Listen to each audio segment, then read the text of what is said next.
Hello and welcome to the Irish Day edition of The Box Seat.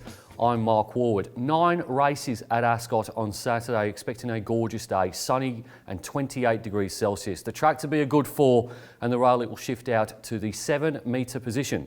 Race number 1 at Ascot on Saturday will jump at 12:23. It's the Westspeed Platinum Maiden over 1,400 metres, and we're going to go back to opening day and the last start performance of Neat Action. Side kicks clear, 2 in front from the full quid. Validation pushing up now on the inside, gets the split. Javella joins in, and so does Zip Zam Zoom. Validation at the 150 got through inside of the full quid to hit the lead. Zip Zam Zoom still runs on. It's Validation. Neat Action along the rails late, but Validation wins it. This is a very shallow race to start the day on Irish Day. Going with number 2, Neat Action. I think he might only have to reproduce the form out of the replay race to break through for his first win. Just that third placing from 7 starts and does get the outside gate here, but there doesn't appear to be a great deal of speed. I expect him to go forward under Stephen Parnham and be hard to run down. The horse that might lead is number 7, Bolshoi Gal. Gets the blinkers on and the winkers off. Gets William Pike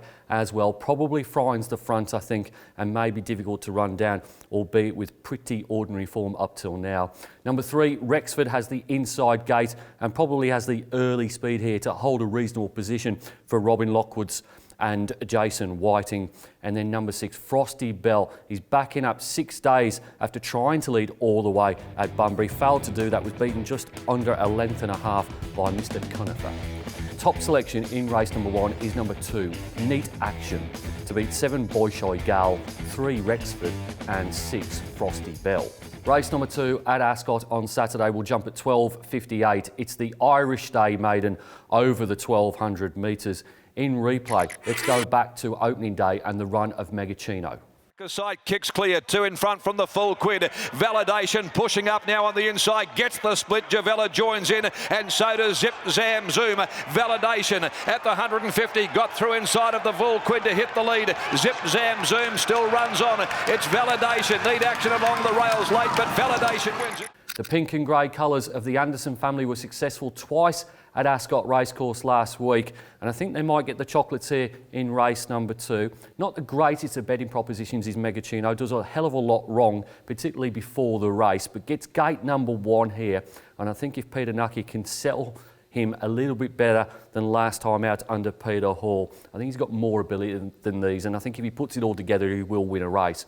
Goes on top from number 2, Dragonflies, who's placed in each of his last 2 maidens and gets blinkers for the first time here. Kieran McDonough, the trainer on Irish Day, would be an appropriate winner.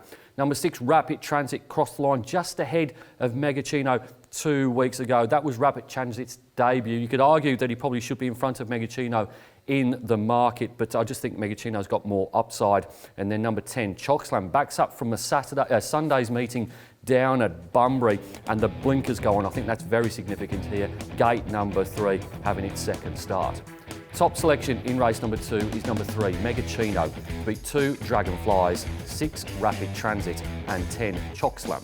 Race number 3 at Ascot on Saturday will jump at 1:42. It's the Tab Touch Better Your Bet plate over 1,000 metres. It's for the 2-year-olds. And we're going back to opening day and the initial plate. Let's have a look particularly at Too Spicy. Top of the home straight though, and running on now is Bumper Humper, followed further back by Dark Assault. Starfield Image hits the front at the 200 though. Starfield Impact the leader. Too Spicy gets clear, and Bumper Humper's running on, into Talkers coming through in the middle. Over on the inside, it's still Starfield Impact, but they split the line. Golly, there's a tie.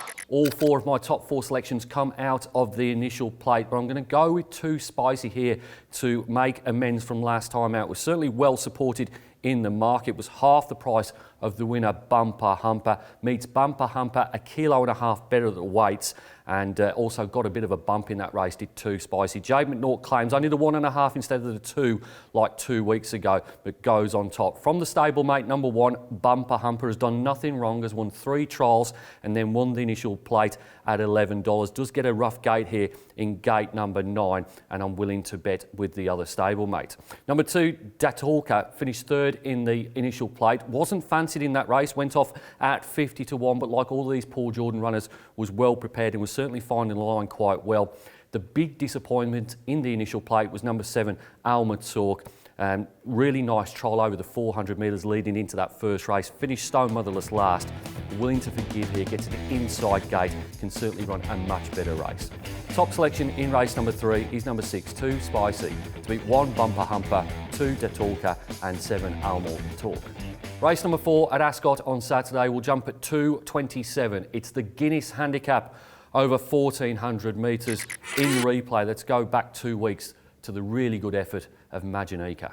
Taxagano and the Velvet King, then Dutch Spy, followed further back by Forceful and Cup Night. It's Maginika down to the 200 by 3.5 to 4. Here comes the charge, the Velvet King, Cup Night. Maginik's off his feet, the Velvet King and Cup Night closing from Taxagano. Maginika, Cup Night, the Velvet King, Cup Night. They went to the line, Cup Night. I think Maginika is the best bet on the Irish Day card at Ascot. That race that we've just seen in replay was very, very good. It was won by Cup Night. Second was the Velvet King, who came out and won the Northerly Stakes at Group 3 level last week. It was highly rating, and at 78 plus, it was a higher grade than the Guinness Handicap. If Maginika can back up that form from 2 weeks ago with Jade McNaught in the saddle from a nice gate, going to take a stack of beating. Goes on top. I do respect number 4, Western Temple, but he hasn't won below 1,600 metres, and his pattern does suggest he'll need a little bit of luck in running. I'm a little bit befuddled as to why they've gone from 1,600 to 1,400. He probably wants every bit of that 1,600 metres.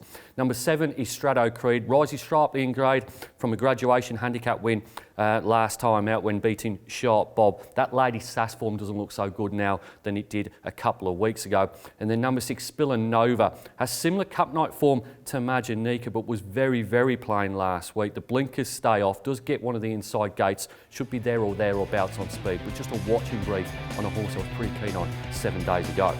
Top selection in race number 4 is number 1, Maginika, to beat 4 Western Temple, 7 Strato Creed and 6 Spillanova.